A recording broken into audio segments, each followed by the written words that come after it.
कल की क्लास में हम क्वांटाइजेशन ऑफ चार्ज की प्रॉब्लम्स ही कर रहे थे। कल जो क्वेश्चंस कराए थे वो बताइए कि आप लोगों को समझ आ गए या नहीं आ गए। आ गए समझ में? ठीक है, अभी क्वांटाइजेशन खत्म नहीं हुआ है, अभी और क्वेश्चंस हमें इसके ऊपर करने हैं। थोड़ा सा बड़ा टॉपिक है ये, क्वेश्चंस थोड़े ज़्यादा आते हैं इसके ऊपर। ठीक है, तो कल जो मैंने वो न्यूट्रल बॉडी के अंदर चार्ज कैलकुलेट करना सिखाया था वो बताओ समझ आ गया क्या आप लोगों को? फॉर्मूला याद है? क्या था? क्या है formula? Small m upon capital M into N not into Z into small E, यही है ना? अब देखो इसी फॉर्मूले को हम अनदर कंडीशंस में किस तरीके से अप्लाई करेंगे। ठीक है, ओके। नेक्स्ट पॉइंट है बेटा आपके पास में, चार्ज ऑन, लिखिए charge on ionic body, charge on ionic body, charge on ionic body.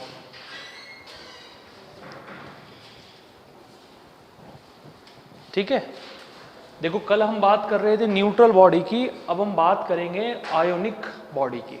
जैसे क्वेश्चन नंबर 1 आपके पास में बना find positive charge, okay, in find positive charge in 23 gram of Na+। आपको सोडियम प्लस के ऊपर ये बताना है पॉजिटिव चार्ज कितना होगा। तो सबसे पहले आप ये देखो कि पहले हम न्यूट्रल बॉडी की बात कर रहे थे, अब न्यूट्रल बॉडी की बात नहीं हो रही है। जो बॉडी आपको दे रखी है वो कैसी है?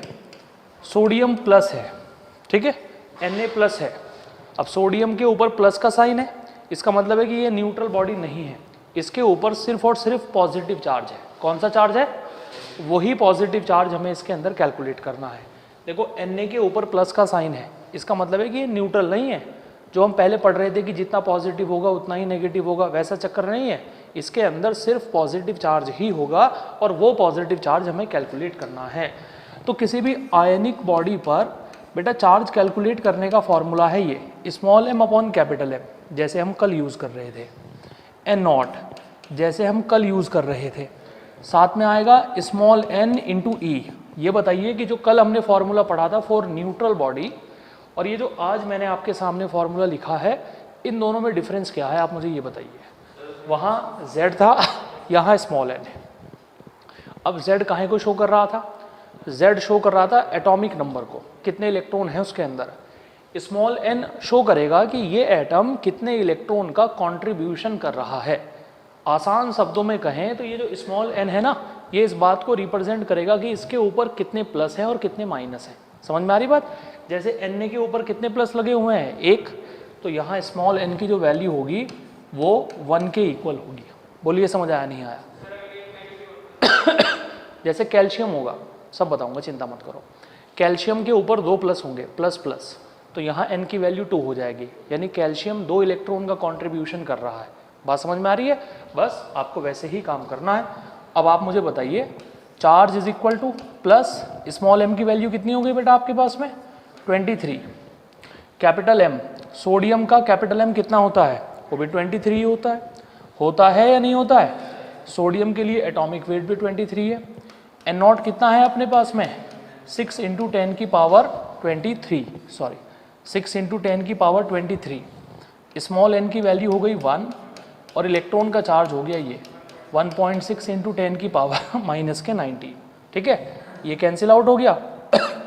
सो Q is equal to 6 into 1.6 into 10 की पावर प्लस 23 इंटू 10 की पावर माइनस के 19, प्लस 23 और माइनस के 19 कितना आ जाएगा?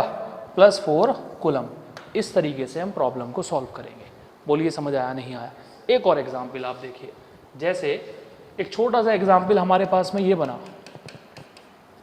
Find negative charge in find negative charge in 35.5 gram of Cl-। ठीक है, अब आप बताइए कि Cl के ऊपर कैसा चार्ज है? माइनस। न्यूट्रल बॉडी की तो बात नहीं हो रही है, Cl के ऊपर नेगेटिव चार्ज है, तो ओवरऑल इस पर सिर्फ और सिर्फ नेगेटिव चार्ज ही होगा जो हमें कैलकुलेट करना है। ठीक है, चार्ज निकालने का जो फॉर्मूला है अपने पास में वो ये है, small m upon capital M into N not into small n into small e। बोलिए समझ आया नहीं आया?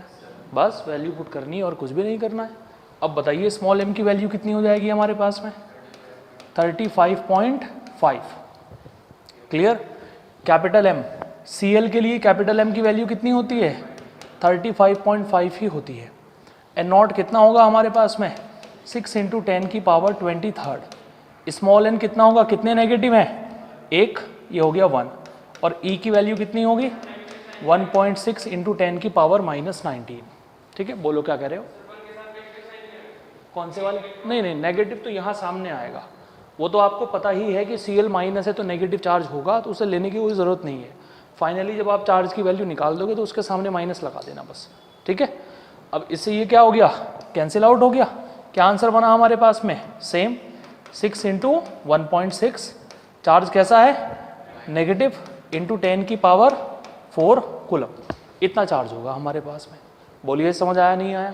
तो न्यूट्रल बॉडी पर कैसे चार्ज निकालना है और आयनिक बॉडी पर कैसे चार्ज निकालना है, यहाँ से आपको पता चलेगा। जल्दी से नोट डाउन करिए।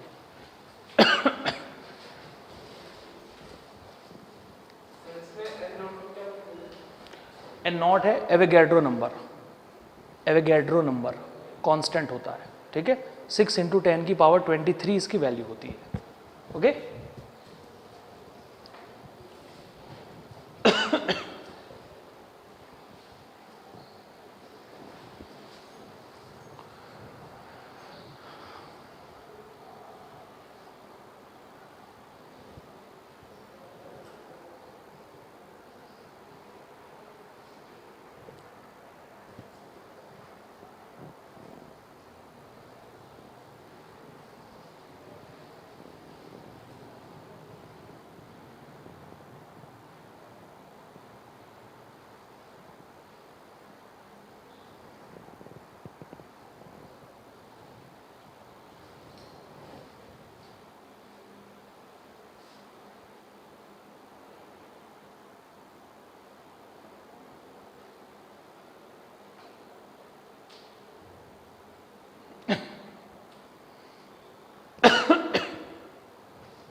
श्रेया तुम्हारा स्कूल कौन सा है? मॉन्टफोर्ट।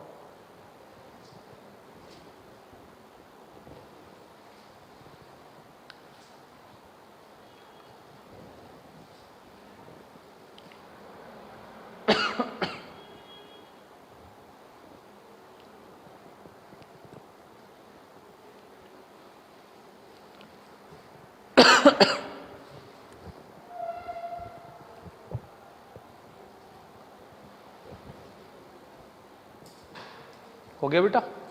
तो अब सीधा सा रिजल्ट हमारे सामने आ चुका है। हम ये कहेंगे न्यूट्रल बॉडी के लिए जो फॉर्मूला है वो ये है, plus minus small m upon capital M into N not into Z into small E for neutral body. Equal amount में पॉजिटिव और इक्वल अमाउंट में नेगेटिव मौजूद होगा। और अगर किसी आयनिक बॉडी की बात होगी, आयनिक बॉडी की, तो फॉर्मूला है small m upon capital M N not into small n into small E. समझ में आ गई बात आप लोगों को? Z का मतलब है एटॉमिक नंबर और यहाँ n का मतलब है कि नंबर ऑफ आयन कितने हैं उसके ऊपर। बोलिए समझ आ गई के बाद? बनाएंगे क्वेश्चन आप लोग, लिखिए अपनी कॉपी के अंदर। Find the positive charge, find the positive charge in 18 gram of, find the positive charge in 18 gram of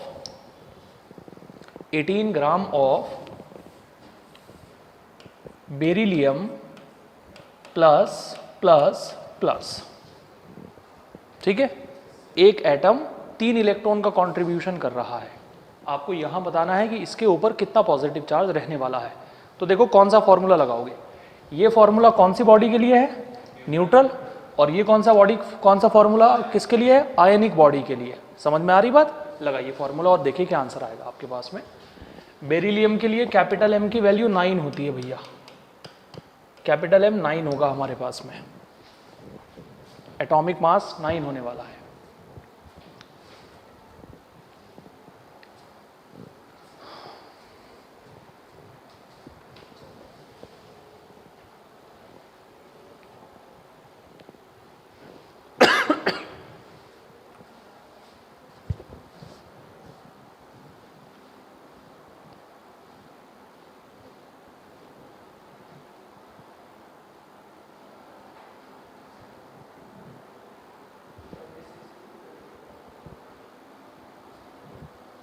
क्या आंसर बना?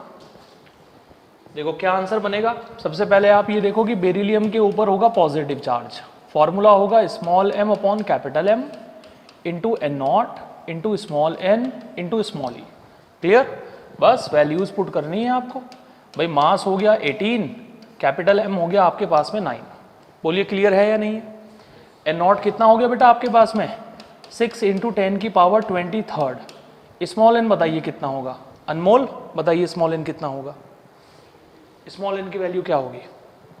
कितने आयन है उसके ऊपर, कितने पॉजिटिव हैं उसके ऊपर? 3 है ना, तो स्मॉल n की वैल्यू कितनी क्या हो जाएगी? 3।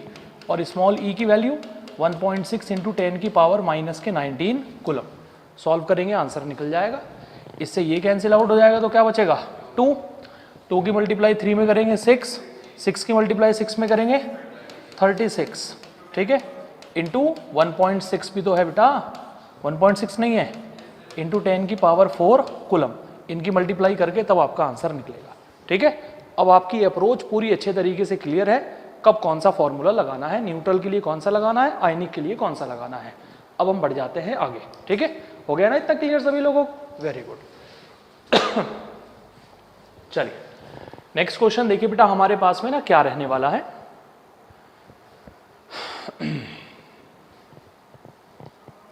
चलिए देखिए नेक्स्ट क्वेश्चन क्या है। बड़ा अच्छा क्वेश्चन है, बहुत ध्यान से आप लोग देखेंगे, एक नई बात आपको इस क्वेश्चन से सीखने को मिलेगी। ठीक है, देखिए सबसे पहले ना जब आपको फिजिक्स में कोई प्रॉब्लम सॉल्व करनी होती है, बड़े आराम से प्रॉब्लम को पढ़िए, कम से कम 10 से 15 सेकंड क्वेश्चन को पढ़ने में लगाइए, समझिए कि क्या आप लोगों से पूछा है। एक तरफ उन वैल्यूज़ को लिख लीजिए जो आपको गिवन दे रखी है, और उस वैल्यू को फिर देखिए जो आपको फाइंड आउट करनी है वहाँ पर। ठीक है, सबसे पहले हम प्रॉब्लम पढ़ते हैं। प्रॉब्लम क्या है? अ lamp operating in a circuit has a steady current of 2.5 ampere. बेटा हमें गिवन दे रखा है कि करंट पास हो रही है 2.5 ampere. Clear? Okay, in the filament how long means कितना टाइम लगने वाला है, टाइम पूछा है। हाउ लॉन्ग का मतलब यहाँ टाइम से है। ठीक है, does it take for 1 mole of electron to pass through the lamp. यानी अगर लैंप के अंदर से इतने एम्पियर की करंट पास हो रही है तो 1 मोल इलेक्ट्रॉन को पास होने में कितना टाइम लगेगा। बात समझ में आ रही है? 1 मोल इलेक्ट्रॉन का मतलब क्या है, ध्यान से मेरी बात सुनिएगा। बात हो रही है 1 मोल इलेक्ट्रॉन की, तो बेटा 1 मोल इलेक्ट्रॉन का मतलब होगा एवोगैड्रो नंबर से। अगर आपको 1 मोल के अंदर नंबर ऑफ इलेक्ट्रॉन निकालने हैं, मोल कितने हैं आपके पास में? 1। अरे है या नहीं है? और आपको इलेक्ट्रॉन निकालने हैं तो एवोगैड्रो नंबर से आप मल्टीप्लाई कर दीजिए, इतने इलेक्ट्रॉन होंगे। अगर आपसे कोई ये पूछे 1 मोल बनाना में कितने बनाना होने वाले हैं, आप क्या बताओगे? 1 मोल बनाना में कितने बनाना आपके पास में होने वाले हैं, तो आप क्या बताओगे? जितने एवोगैड्रो नंबर होंगे उतने ही बनाना आपके पास में होंगे। समझ में आ रही बात? तो 1 मोल इलेक्ट्रॉन में हमेशा एवोगैड्रो नंबर के बराबर इलेक्ट्रॉन रहने वाले हैं। अगर बात होती 2 मोल इलेक्ट्रॉन की, कितने मोल इलेक्ट्रॉन की? 2 मोल इलेक्ट्रॉन की, तो 2 से हम एवोगैड्रो नंबर की मल्टीप्लाई कर देते, नंबर ऑफ इलेक्ट्रॉन हमारे निकल जाते। तो इस क्वेश्चन में मेन काम यही है कि कैसे मैंने नंबर ऑफ इलेक्ट्रॉन निकाला है। ये बताइए आपको समझ आया या नहीं आया? अनमोल समझ में आ गया? बाकी सबको समझ में आ गया कैसे निकाले मैंने नंबर ऑफ इलेक्ट्रॉन? अरे बोलो। तो हमारे पास में नंबर ऑफ इलेक्ट्रॉन हो गए इतने। हमें कैलकुलेट करना है बेटा टाइम। क्या कैलकुलेट करना है? अब देखो हम एक बहुत बेसिक फार्मूला पढ़ते हैं। कभी 10th क्लास में हमने ये फार्मूला पढ़ा था। फार्मूला है current is equal to charge upon time. कभी हम 10th क्लास में ये फार्मूला पढ़ते हैं, current is equal to charge upon time. अब आप देखिए कि हम क्या लिख सकते हैं। चार्ज को हम लिख सकते हैं क्वांटाइजेशन के अकॉर्डिंग NE, और अपॉन में क्या हो गया, टाइम। बताइए Q को हम NE लिख सकते हैं या नहीं लिख सकते हैं? हमें क्या चाहिए, हमें टाइम चाहिए। तो टाइम की वैल्यू क्या हो जाएगी अपने पास में, टाइम हो जाएगा अपने पास में NE अपॉन I। ये हो गई हमारे पास में टाइम की वैल्यू। अब n बताइए हमारे पास में कितना है, नंबर ऑफ इलेक्ट्रॉन कितने हैं हमारे पास में, 6 × 10⁻23। बोलिए है या नहीं है? ओके, इलेक्ट्रॉन कितने हैं हमारे पास में, 1.6 × 10⁻⁻19। बेटा बात समझ में आ रही है? करंट कितनी पास हो रही है, 2.5, करंट की पास हो रही है 2.5। सॉल्व करते हैं, देखते हैं क्या आंसर निकलेगा। 6 × 1.6 अपॉन 2.5, आपको इसे सॉल्व करना पड़ेगा। करेंगे इसे सॉल्व। ये 10⁻+23 है, ये 10⁻⁻19 है। आप इनकी मल्टीप्लाई करोगे तो ये बन जाएगा 10⁴ सेकेंड। बात समझ में आ रही है? तो इतना टाइम लगेगा, इतना टाइम लगने वाला है। जो उसने पूछा है ना हाउ लॉन्ग, कितना टाइम लगने वाला है, हम कहेंगे भैया इसे कैलकुलेट कर लो। इतना टाइम लगने वाला है 1 मोल इलेक्ट्रॉन को किसी भी लैंप के अंदर से पास होने में। बताइए क्वेश्चन समझ में आया या नहीं आया? भाई सबसे पहले हमने प्रॉब्लम पढ़ा तो हमें पता ये चला एक लैंप से इतनी करंट पास हो रही है, 1 मोल इलेक्ट्रॉन की बात हो रही है। 1 मोल इलेक्ट्रॉन में इतने नंबर ऑफ इलेक्ट्रॉन्स होते हैं। टाइम हमें बताना है, हाउ लॉन्ग, कितना टाइम लगेगा इतने इलेक्ट्रॉन को पास होने में। Current is equal to charge upon time.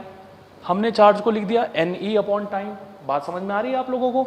अब हमें टाइम चाहिए, तो N हमारे पास में है, E हमारे पास में है, I हमारे पास में है। सॉल्व करेंगे, टाइम हमारा यहाँ से कैलकुलेट हो जाएगा। ठीक है, करिए जल्दी से नोट डाउन। पूरा सॉल्व करिएगा बेटा, पूरा आंसर आप सॉल्व करेंगे कि इतना टाइम लगने वाला है इतने मोल इलेक्ट्रॉन को पास होने में।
ओके, क्लियर हो गया बेटा? इस तरीके से हम टाइम कैलकुलेट करेंगे कि भाई इतना टाइम लगेगा इसे पास होने में। चेक कर लेना यही आंसर आएगा या नहीं आएगा। आंसर वहाँ लिखा हुआ है, मतलब रटना नहीं है, समझना है बात को। पार्थ समझ आया ना? रटना बिल्कुल नहीं है, क्वेश्चन को समझना है कि कैसे हमने प्रॉब्लम को सॉल्व किया।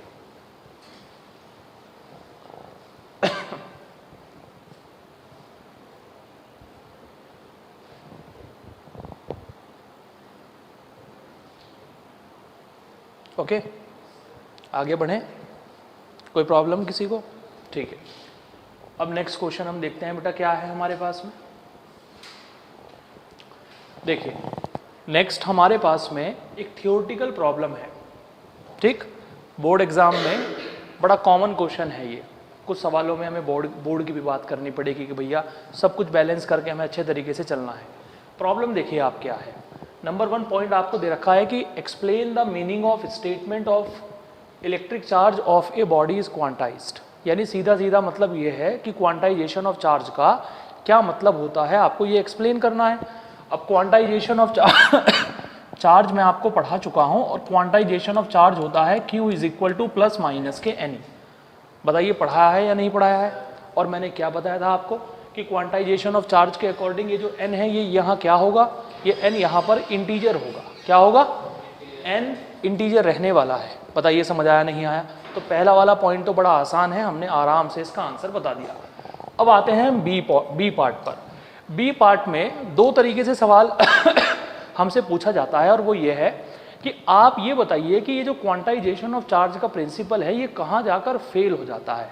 पहला पॉइंट तो हमसे ये पूछा जाता है कि जो क्वांटाइजेशन ऑफ चार्ज का प्रिंसिपल है, भाई फर्स्ट पार्ट में ये पूछा है कि क्वांटाइजेशन ऑफ चार्ज क्या है। हमने बता दिया भाई क्वांटाइजेशन ऑफ चार्ज ये है Q is equal to NE, जहाँ N हमेशा इंटीजर रहने वाला है। क्वांटाइजेशन ऑफ चार्ज का जो प्रिंसिपल है ये किस लेवल पर जाकर फेल हो जाएगा, तो मैंने आपको पढ़ाया था, याद करिए। जब आप इलेक्ट्रॉन के अंदर पहुंच जाते हैं, आप प्रोटॉन के अंदर पहुंच जाते हैं, आप न्यूट्रॉन के अंदर पहुंच जाते हैं, याद है आप लोगों को इलेक्ट्रॉन, प्रोटॉन और न्यूट्रॉन के अंदर क्या देखने को मिलता है आपको, क्वार्क, याद है। और उस क्वार्क लेवल पर पहुंचकर क्वांटाइजेशन का जो प्रिंसिपल है वो क्या हो जाता है, वो फेल हो जाता है। तो पहला लिमिटेशन हमारे पास में ये हो गया कि क्वांटाइजेशन ऑफ चार्ज का जो लिमिटेशन है, जो ड्रॉबैक है, जो उसका फेलियर है, वो ये है कि ये प्रिंसिपल क्वार्क लेवल पर यानी इलेक्ट्रॉन के अंदर, प्रोटॉन के अंदर और न्यूट्रॉन के अंदर पॉसिबल नहीं है, वहां फेल हो जाएगा। अब यही क्वेश्चन दूसरे तरीके से हमसे कुछ ऐसे पूछा जाता है कि जब हम बहुत बड़े लेवल पर बात करते हैं, एट मैक्रोस्कोपिक लेवल, माइक्रो का मतलब हो गया छोटा और मैक्रो का मतलब हो गया बड़ा। जब आप मैक्रोस्कोपिक लेवल पर बात करेंगे तो आप क्वांटाइजेशन ऑफ चार्ज के कंसेप्ट को इग्नोर करके चलेंगे। देखिए क्वेश्चन आप लोगों के सामने है, why can one ignore quantization of electric charge, why can one ignore quantization of electric charge when dealing with macroscopic. हो गया मैक्रोस्कोपिक, क्या मतलब है मैक्रोस्कोपिक का, लार्ज स्केल ऑफ चार्जेस, यानी बहुत बड़े लेवल पर हम क्वांटाइजेशन को इग्नोर करके क्यों चलते हैं। अब मुझे एक बात बताइए, क्वांटाइजेशन ऑफ चार्ज का प्रिंसिपल क्या है, Q is equal to NE, ये N क्या रहना चाहिए, इंटीजर। अब अगर मैं बहुत बड़े लेवल की बात करता हूं, बहुत बड़े लेवल की, तो मैंने आपके सामने लिखा 20120421001200100.12, ठीक है। ये इतना बड़ा नंबर है बेटा आपके सामने ये पूरा इंटीजर है, ये जो वैल्यूज है ये बिलियंस में है ना, बिलियंस के अंदर, बात समझ में आ रही है। और ये आपके पास में 0.12 है।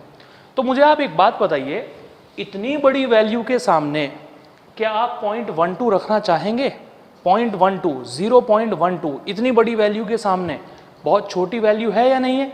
यानी एक तरफ तो आप ये मान लीजिए कि बहुत बड़ी वैल्यू है, मान लेते हैं कि भैया हमारे पास में $1 बिलियन है, $1 बिलियन, और एक तरफ हमारे पास में सिर्फ एक पैसा है, एक पैसा, एक तरफ $1 बिलियन, एक तरफ 1 पैसा। तो $1 बिलियन के सामने 1 पैसा बहुत छोटी वैल्यू है या नहीं है, बात समझ में आ रही है। तो उस केस में हम क्या करेंगे, 0.12 को यानी हम ये कहेंगे कि ये जो 0.12 है ये बहुत छोटी वैल्यू है, तो इस छोटी वैल्यू को कहकर हम यहां से हटा देंगे। यानी बहुत बड़े लेवल पर आप बहुत छोटी वैल्यू को रखना नहीं चाहते हैं, आप बहुत छोटी वैल्यू को वहां से हटा देते हैं। अब मुझे ये बताओ, अगर मैंने 0.12 को वहां से हटा दिया तो बताओ ये क्या डेसिमल की वैल्यू रही या ये इंटीजर बन गया। अगर मैंने 0.12 को वहां से हटा दिया फिर ये डेसिमल वाली वैल्यू तो नहीं रही, फिर ये पूरी वैल्यू इंटीजर बन गई ना इंटीजर। इसीलिए हम ये कहते हैं कि बहुत बड़े लेवल पर हम क्वांटाइजेशन ऑफ चार्ज के कंसेप्ट को इग्नोर करके चलेंगे। क्या करके चलेंगे, बहुत छोटे लेवल पर तो क्वांटाइजेशन ऑफ चार्ज का जो प्रिंसिपल है वो फेल हो जाता है, और बहुत बड़े लेवल पर वैल्यू इतनी बड़ी होती है कि डेसिमल के बाद जो नंबर्स होते हैं वो बहुत छोटे होते हैं हमारे लिए, इसीलिए उन वैल्यूज़ को वहाँ से हटा देते हैं और पूरा नंबर हमारे सामने बन जाता है इंटीजर, जो क्वांटाइजेशन के रूल के अकॉर्डिंग होना चाहिए। इसलिए बहुत बड़े लेवल पर हम इसे इग्नोर करके चलेंगे। बताइए समझ आ गया क्या, पहला पार्ट बताइए, फर्स्ट पार्ट आपको समझ में आ गया क्वांटाइजेशन ऑफ चार्ज क्या है, छोटे लेवल पर क्यों फेल हो जाता है, क्योंकि क्वार्क एग्जिस्ट कर जाती हैं, और बड़े लेवल पर वैल्यू बड़ी हो जाती है तो इसीलिए डेसिमल वाली वैल्यूज़ को वहाँ से हटा देते हैं। क्लियर हो गया, एनी प्रॉब्लम। अब आपको करना क्या है, अपनी कॉपी के अंदर सिर्फ ये बी वाला पार्ट आपको नोट करना है, सिर्फ बी वाला पार्ट, और ये बी वाला आंसर आपको नोट करना है अपनी कॉपी के अंदर। करिए फटाफट, सिर्फ बी पार्ट आप नोट करेंगे, ए पार्ट आप नोट नहीं करेंगे।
बोलो बेटा, समझ आया नहीं आया? समझ आ गया? मिस्टर बी वाला ये लिखना है आपको, आंसर लिखना है आपको उसके।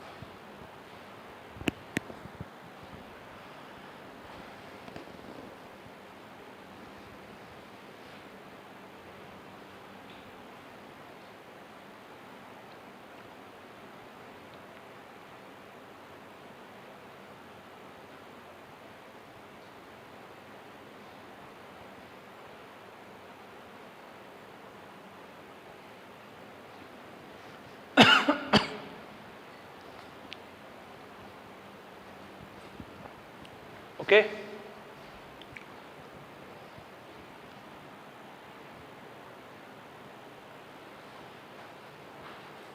क्लियर हो गया बेटा? कोई प्रॉब्लम है तो बताइए अभी आप मुझे। नहीं है कोई प्रॉब्लम? छोटे लेवल पर क्यों फेल हो जाता है आपको पता है, और बड़े लेवल पर हम इग्नोर करके चलेंगे, ठीक है? ओके, अब हम बात करते हैं नेक्स्ट क्वेश्चन की। देखिए नेक्स्ट प्रॉब्लम क्या है बेटा हमारे पास में ध्यान से देखिएगा जरा। नेक्स्ट क्वेश्चन है हमारे पास में, ये बड़ा अच्छा क्वेश्चन है, एनसीईआरटी के अंदर एक दो क्वेश्चन इस तरीके के दे रखे हैं तो आपको ध्यान रखना है, ठीक है? चलिए स्टार्ट करते हैं। प्रॉब्लम क्या है? A polythene piece rubbed with wool is found to have a negative charge of 3 into 10 की पावर माइनस के 7 कूलम। देखो बेटा, ये हमारे पास में एक पॉलीथीन का पीस है, हमने पॉलीथीन के पीस को वूल के साथ रबिंग कराया हमने पॉलीथीन के पीस को, दिस इज पॉलीथीन, ये पॉलीथीन है और ये वूल है, हमने पॉलीथीन के पीस को वूल के साथ रबिंग कराया। जब हमने इन दोनों को आपस में घिसा ऐसे, तो पॉलीथीन के ऊपर चार्ज आ गया और चार्ज की वैल्यू है इतनी। ध्यान से देखो, पॉलीथीन के ऊपर उसने कहा कि नेगेटिव चार्ज आया और वो नेगेटिव चार्ज इतना है, पॉलीथीन के ऊपर माइनस के 3 इंटू 10 की पावर माइनस के 7 कूलम का चार्ज आ गया। रबिंग कराने के बाद, घिसने के बाद पॉलीथीन के ऊपर इतना चार्ज आ गया और नेगेटिव चार्ज आ गया। बताइए समझ आ रही है क्या बात? अब मैं आपको बताना स्टार्ट करता हूं, ध्यान से मेरी बात आप सुनिएगा। अगर पॉलीथीन के ऊपर इतना नेगेटिव चार्ज आया है तो दूसरी बॉडी के ऊपर बिल्कुल इतना ही पॉजिटिव चार्ज आया होगा। जब भी हम दो बॉडीज को आपस में रबिंग कराते हैं, एक बॉडी पर जितना नेगेटिव चार्ज आता है दूसरी बॉडी पर बिल्कुल उतना ही पॉजिटिव चार्ज आता है। तो पॉलीथीन पर अगर इतना नेगेटिव में चार्ज आया है तो वूल के ऊपर डेफिनेटली इतना चार्ज पॉजिटिव में आया होगा। बताइए समझ आ गई क्या बात? रबिंग कराने पर एक पर कैसा चार्ज आएगा? नेगेटिव। दूसरे पर कैसा चार्ज आएगा? बिल्कुल उतना ही पॉजिटिव चार्ज आएगा। अब जिस बॉडी पर पॉजिटिव चार्ज आता है हमेशा उस बॉडी से इलेक्ट्रॉन बाहर निकलते हैं। बताइए पॉजिटिव किस पर आया है बेटा? वूल पर। किस पर आया है? और नेगेटिव किस पर आया है?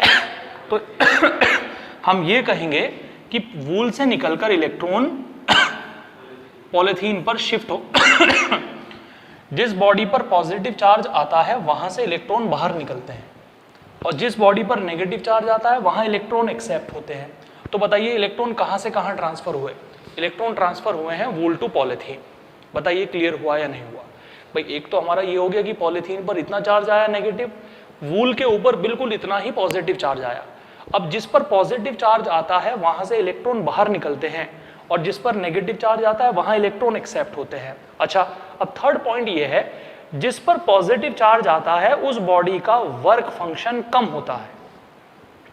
पॉजिटिव चार्ज आने का मतलब यह है कि उस बॉडी ने इलेक्ट्रॉन को लूज कर दिया, इलेक्ट्रॉन को बाहर निकाल दिया, और जिसने इलेक्ट्रॉन को बाहर निकाल दिया इसका मतलब यह है कि वो बॉडी कमजोर है, वो जल्दी से इलेक्ट्रॉन को बाहर निकाल रही है, तो उसका वर्क फंक्शन कम होगा। क्या होगा? वर्क फंक्शन कम होगा।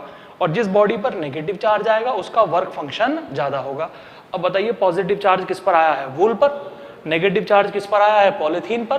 तो हम ये कहेंगे work function of wool is less than of work function of polythene.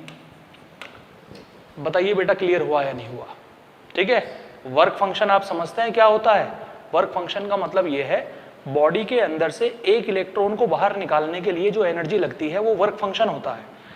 अगर पॉलीथीन का वर्क फंक्शन ज़्यादा है इसका मतलब यह है कि पॉलीथीन के अंदर से एक इलेक्ट्रॉन निकालने के लिए ज़्यादा एनर्जी खर्च होगी और वूल के अंदर से एक इलेक्ट्रॉन निकालने के लिए कम एनर्जी खर्च होगी। इसीलिए वूल के अंदर से जल्दी इलेक्ट्रॉन निकल गया और उस पर पॉजिटिव चार्ज आ गया, और यहाँ से जल्दी इलेक्ट्रॉन नहीं निकला, इस पर नेगेटिव चार्ज आ गया, इसने इलेक्ट्रॉन को एक्सेप्ट कर लिया अपने अंदर से। अब पहले मुझे ये बताओ कि ये 3 पॉइंट आपको क्लियर हुए या नहीं हुए? रबिंग कराने के दौरान एक बॉडी पर कैसा पॉजिटिव और एक बॉडी पर बिल्कुल उतना ही नेगेटिव। जिस पर पॉजिटिव चार्ज आया है वहां से इलेक्ट्रॉन बाहर निकल गए हैं, और जिस पर नेगेटिव चार्ज आया है उसने इलेक्ट्रॉन को एक्सेप्ट किया है। इलेक्ट्रॉन ट्रांसफर हुए हैं पॉजिटिव टू नेगेटिव।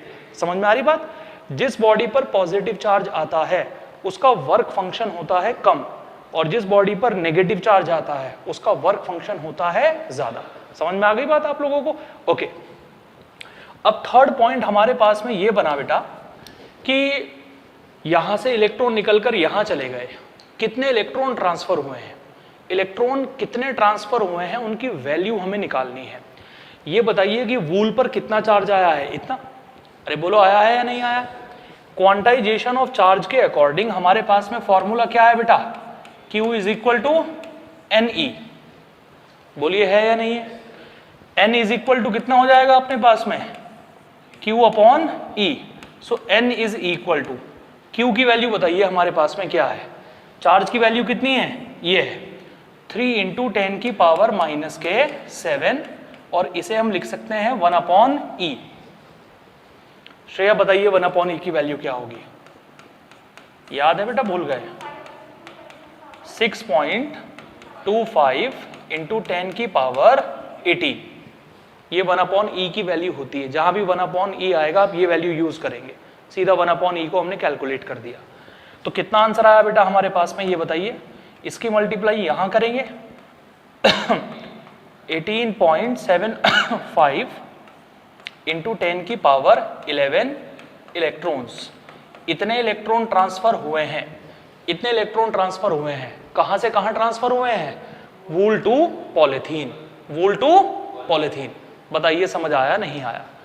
अब नेक्स्ट क्वेश्चन इसी के अंदर नेक्स्ट पार्ट हमारे सामने ये आया। इसी के अंदर नेक्स्ट पार्ट हमारे सामने, भैया एसी बंद कर दो नहीं तो मुझे खांसी ऐसी होती रहेगी, मुझे एसी से एलर्जी हो जाती है एकदम से। बेटा बंद कर दिए एसी। बस बस बस, अब आराम से। ठीक है। नेक्स्ट पार्ट जो हमारे सामने बना वो ये बना कि ये बताइए कि कौन सी बॉडी का मास हुआ है डिक्रीज और कौन सी बॉडी का मास हुआ है इंक्रीज। अब तो मुझे एक बात बताओ भाई, इसका कोई ना कोई मास रहा होगा। अगर इसके अंदर से कोई पार्टिकल बाहर निकल गया, इसके अंदर से कुछ हिस्सा बाहर निकल गया, कुछ इलेक्ट्रॉन इसके अंदर से बाहर निकल गए, अब इलेक्ट्रॉन का कोई ना कोई मास तो जरूर होता है। अगर इलेक्ट्रॉन इसके अंदर से बाहर निकल गए तो इसका मास क्या हो गया? कम हो गया। कम हो गया या नहीं हो गया भाई? अगर इस बॉडी के अंदर से इलेक्ट्रॉन बाहर निकल गए तो इलेक्ट्रॉन के बाहर निकलने से बॉडी का मास कम हो गया, और यहाँ इलेक्ट्रॉन एक्सेप्ट हो गए। अपना मास तो इसका था ही, बाहर से इलेक्ट्रॉन और इसके पास में आ गए, इसका मतलब इसका मास क्या हो गया? इंक्रीज हो गया। तो इसका मतलब यह है कि जिस बॉडी पर पॉजिटिव चार्ज आएगा उसका मास क्या हो जाएगा? डिक्रीज, क्योंकि उसके अंदर से इलेक्ट्रॉन बाहर निकल जाएंगे। इलेक्ट्रॉन निकलने की वजह से उसका मास कम हो गया। जैसे मैं कह दूं कि भाई इस मार्कर के साथ मेरा वजन 100 किलोग्राम है, अगर मैंने इस मार्कर को अपने से अलग कर दिया तो मेरा वजन 99 किलोग्राम रह गया। मार्कर को मैंने अपने से बाहर निकाल दिया तो मार्कर के बराबर मेरा वजन कम हो गया या नहीं हो गया? तो इसी तरीके से यहाँ से इलेक्ट्रॉन बाहर निकल गए तो इसका मास क्या हो गया? डिक्रीज, और इसका मास क्या हो गया? इंक्रीज। तो आप हमेशा ध्यान रखेंगे पॉजिटिव चार्ज आने से मास डिक्रीज होता है और नेगेटिव चार्ज आने से मास क्या होता है? इंक्रीज होता है। यहाँ का मास कम हो गया, यहाँ का मास बढ़ गया, इसका मतलब मास यहाँ से यहाँ ट्रांसफर हो गया। ट्रांसफर हो गया या नहीं हो गया? अगर यहाँ से इलेक्ट्रॉन निकलकर यहाँ चले गए तो मास यहाँ से यहाँ ट्रांसफर हो गया। अब कितना मास ट्रांसफर हुआ है मुझे ये बताइए। इलेक्ट्रॉन कितने ट्रांसफर हुए हैं? n इलेक्ट्रॉन ट्रांसफर हुए हैं। अरे बोलो भाई, n इलेक्ट्रॉन ट्रांसफर हुए हैं या नहीं हुए हैं? ठीक है। कितना मास ट्रांसफर हुआ है हम कैसे निकालेंगे? नंबर ऑफ इलेक्ट्रॉन जो हमने आपके सामने जस्ट अभी कैलकुलेट की, इंटू एक इलेक्ट्रॉन का mass, into mass of single electron. बात समझ में आ रही है? जितने भी इलेक्ट्रॉन ट्रांसफर हुए होंगे एक इलेक्ट्रॉन के मास से मल्टीप्लाई कर देंगे। तो कितना मास ट्रांसफर हुआ? n की वैल्यू है आपके पास में 18.75 इंटू 10 की पावर 11, और me की वैल्यू है आपके पास में 9 इंटू 10 की पावर माइनस के 31 kg। हम ये कहेंगे इतना मास इसका तो हो गया है कम और इतना ही मास दूसरी बॉडी का बढ़ गया है। अब बताइए पूरा क्वेश्चन आपको समझ में आया या नहीं आया? कितने पार्ट है क्वेश्चन के? देखो कई सारे पॉइंट हमने बना दिए इसके अंदर।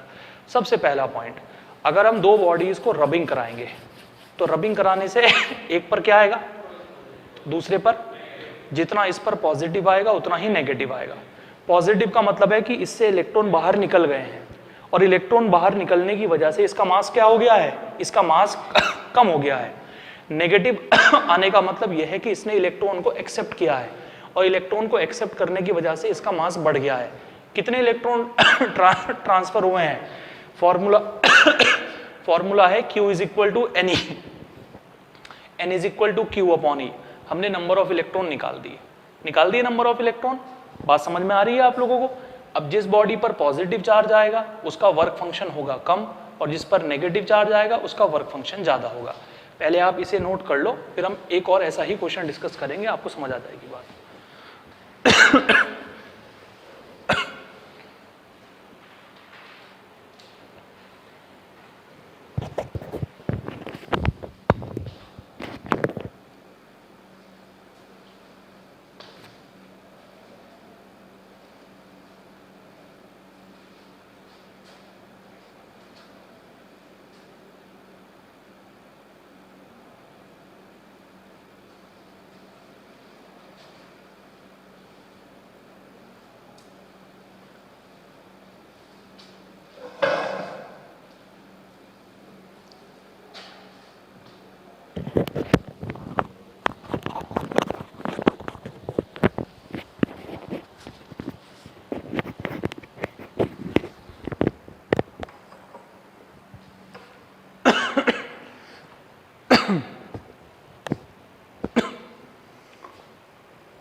हो गया बेटा?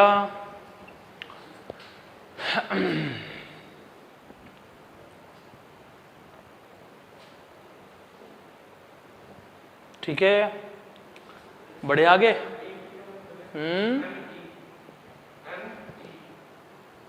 मास ऑफ इलेक्ट्रॉन, इलेक्ट्रॉन का मास जो कि इतना है 9 × 10⁻³ kg।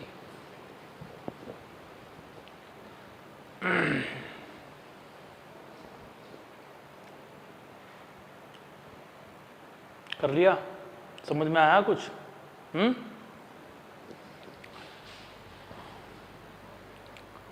चलिए देखिए, एक और क्वेश्चन हम इसके ऊपर बनाते हैं। ठीक है, मैं ऐसे ही रफली एग्जाम्पल लिख रहा हूं सिर्फ आपको समझाने के लिए। देखो बेटा, ये ग्लास रॉड है हमारे पास में, दिस इज ग्लास रॉड। ठीक है, और ये है हमारे पास में सिल्क क्लॉथ। ठीक है, मैंने इन दोनों को रबिंग कराया आपस में, ऐसे घिसा, घिसने से सिल्क के ऊपर इतना चार्ज आ गया, -2 × 10⁻⁻7 कूलम। दोनों को रबिंग कराने से सिल्क पर इतना चार्ज आ गया। ठीक है, चलिए श्रेया बताओ ग्लास पर कितना चार्ज आएगा? बिल्कुल इतना ही चार्ज आएगा हमारा ग्लास पर, +2 × 10⁻⁻7 कूलम। बताइए क्लियर हुआ या नहीं हुआ? किसी को प्रॉब्लम है तो बता दे अभी मुझे। अब मुझे ये बताइए कि इलेक्ट्रॉन कहाँ से कहाँ ट्रांसफर हुए हैं, from which to which path? देखो, जिस बॉडी पर पॉजिटिव चार्ज आता है वहाँ से इलेक्ट्रॉन निकलते हैं, और जिस पर नेगेटिव चार्ज आता है वहाँ इलेक्ट्रॉन एक्सेप्ट होते हैं। यानी इलेक्ट्रॉन ट्रांसफर हुए हैं यहाँ से यहाँ।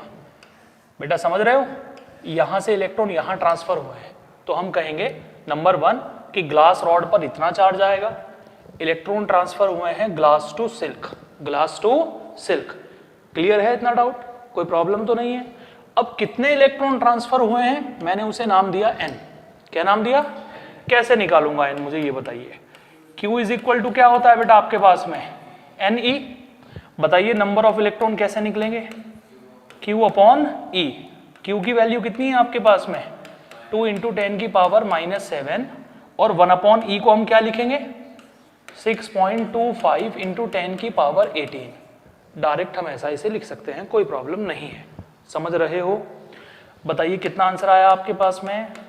12.5 × 10⁻11। इतने इलेक्ट्रॉन ट्रांसफर हुए हैं कहाँ से कहाँ?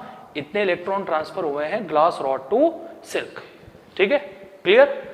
अब मुझे ये बताइए कि कौन सी बॉडी का मास हुआ है इंक्रीज और कौन सी बॉडी का मास हुआ है डिक्रीज। अनमोल जी बताएंगे कौन सी बॉडी का मास समझते हो डिक्रीज कर गया है, घट गया है, बताओ। ग्लास रॉड के अंदर से इलेक्ट्रॉन निकले हैं, इस वजह से इसका मास क्या कर गया है बेटा? डिक्रीज, कम हो गया है। इसके पास में इलेक्ट्रॉन आए हैं तो इसका मास क्या हो गया है? इसका मास इंक्रीज हो गया है। समझ आ गई बात? कोई प्रॉब्लम तो नहीं है किसी को? कितना मास शिफ्ट हुआ है बताइए, तुम बताओ लास्ट। कैसे निकालेंगे कितना मास शिफ्ट हुआ है? यहां से यहां कितने इलेक्ट्रॉन ट्रांसफर हुए हैं? n। और एक इलेक्ट्रॉन का मास कितना होता है? 9 × 10⁻31। अगर नंबर ऑफ इलेक्ट्रॉन की मल्टीप्लाई 9 × 10⁻31 से कर दें तो पता चल जाएगा कि कितना मास ट्रांसफर हुआ है। बात समझ पा रहे हो? अब n कितना निकाला है आपने, मुझे ये बताइए। 12.5 × 10⁻11 × 9 × 10⁻31 kg।